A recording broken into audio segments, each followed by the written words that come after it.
സുഹൃത്തുക്കളെ, ഞാൻ ഒരു സ്പ്രേ പെയിൻറ്റിങ് ഗണ്ണ് വാങ്ങി ഇൻകോൻ്റെ. അപ്പോൾ അത് അൺബോക്സ് ചെയ്യാണ്. അൺബോക്സിങ് വീട്ടിലേക്ക് ആവശ്യത്തിന് വേണ്ടി മേടിച്ചതാണ്. അപ്പോൾ യൂട്യൂബിൽ ഇടാമെന്ന് വിചാരിച്ചു. 1700 രൂപ കൊടുത്തിട്ട് മേടിച്ചതാണ്. ഇതിങ്ങനെ ഇരിക്കുമ്പോൾ ഓർഡർ ചെയ്തു. ആമസോണിൽ നിന്ന് ഓർഡർ ചെയ്തത്. അങ്ങനെ ഇത് അൺബോക്സ് ചെയ്യാണ്. അൺബോക്സ് ചെയ്തിട്ട് ഞാൻ കാണിച്ചു തരാം. ഞാൻ പറഞ്ഞിട്ട് ഇതാണ് ഇൻകോൻ്റെ സ്പ്രേ പെയിൻറ്റിങ് ഗണ്ണ്. ഇതുകൊണ്ട് നല്ല ഉപകാരം ഉണ്ടായി.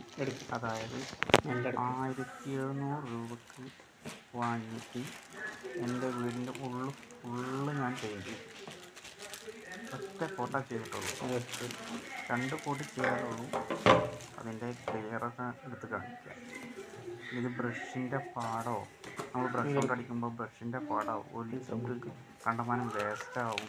ഇതൊന്നുമില്ല. അപ്പം ഞാൻ വീഡിയോ ഫസ്റ്റ് യൂട്യൂബിൽ ഇടുകയാണ്. അങ്ങനെ പെയിൻ്റ് അടിക്കൽ കഴിഞ്ഞപ്പോൾ തോന്നി ഇട്ടാലോ എന്ന്. പെയിൻ്റ് അടിക്കണമെന്ന് എടുത്തില്ല. പെയിൻ്റ് അടിക്കുമ്പോൾ യാതൊരു വിഷയമില്ല. ഞാൻ ഏത് സാധാരണക്കാരനും വേണമെങ്കിൽ പെയിൻ്റ് അടിക്കാം. കുറച്ച് ഐഡിയ ഉണ്ടായാൽ മതി. ഇതാണ് അൺബോക്സ് ചെയ്തപ്പോൾ ഇതിൻ്റെ അവസ്ഥ. കുഴപ്പമില്ല, ഞാൻ വിചാരിച്ച പോലെ നല്ലതാണ്. എന്നാലും മേടിച്ചാൽ 1700 രൂപ പോവുകയാണെങ്കിൽ പോട്ടെ, നമുക്ക് ഇത് നോക്കാമെന്ന് വിചാരിച്ചിട്ട് മേടിച്ചതാണ്. അതിൻ്റെ ആ ഡപ്പയിലാണ് പെയിൻറ്റ് ഒഴിക്കുക. ആ പെയിൻറ്റ് ഒഴിച്ചിട്ട് അതിൻ്റെ ആ പെയിൻറ്റ് വരുന്ന നോസിലാണത്. നോസിൽ വേണമെങ്കിൽ എങ്ങോട്ടും അഡ്ജസ്റ്റ് ചെയ്യാം. അഡ്ജസ്റ്റ് ചെയ്തിട്ട് നമുക്ക് ഏത് സൈഡിലേക്ക് വേണമെങ്കിലും ആക്കാം. 1700 രൂപ മുതലാണ്.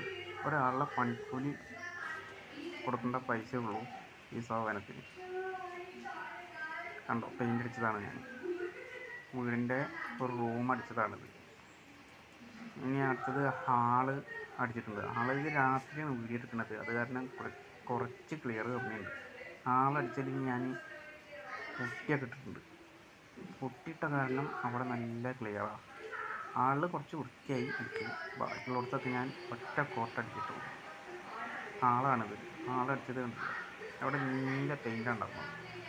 അതിപ്പോൾ കണ്ടില്ല, ഒരു ചന്ദന കളറ്, മഞ്ഞ കളറ് പോലത്തെ മഞ്ഞ കളറാണ്, ചെറുതായി മഞ്ഞ കളറ്. അങ്ങനത്തെ പെയിൻ്റാണ് മേടിച്ചത്. നല്ല ക്ലിയറായി, ബ്രഷിൻ്റെ പാടോ ഒരു കുഴപ്പമില്ല, നല്ല ക്ലിയറായിട്ട് വന്നിട്ടുണ്ട്. പിന്നെ പെയിൻ്റ് അടിക്കുമ്പോൾ എന്താണ് ചെയ്യേണ്ടതെന്ന് വിചാരിച്ചാൽ, നമ്മൾ ഈ കട്ടിളപ്പടി ജനലിലൊക്കെ സ്റ്റിക്കർ ഒട്ടില്ല. എമ്മിലൊക്കെ തെറിക്കും. വാതിലുമ്മ സ്റ്റിക്കർ ഒട്ടിക്കണം. ഞാൻ അതൊന്നും ചെയ്തില്ല. അത് കാരണം വാതിലുമ്മലൊക്കെ കണ്ടില്ല. അപ്പോൾ അത് ശ്രദ്ധിക്കണം. ഒരു 2 ആളുടെ കൂലിയുടെ പൈസ വരുള്ളൂ ഇതിന് പെയിൻ്റ് അടിക്കാൻ. ഇതൊക്കെ പെയിൻ്റ് അടിക്കാത്ത സ്ഥലങ്ങളാണ്. ഇത് ഫ്രണ്ടിലാണ്. ഇത് പഴയ പെയിൻ്റ് അടിച്ചത്. ബ്രഷ് കൊണ്ട് പാട് കണ്ടില്ല. ഇത് പൊട്ടിയിട്ടതാണ്.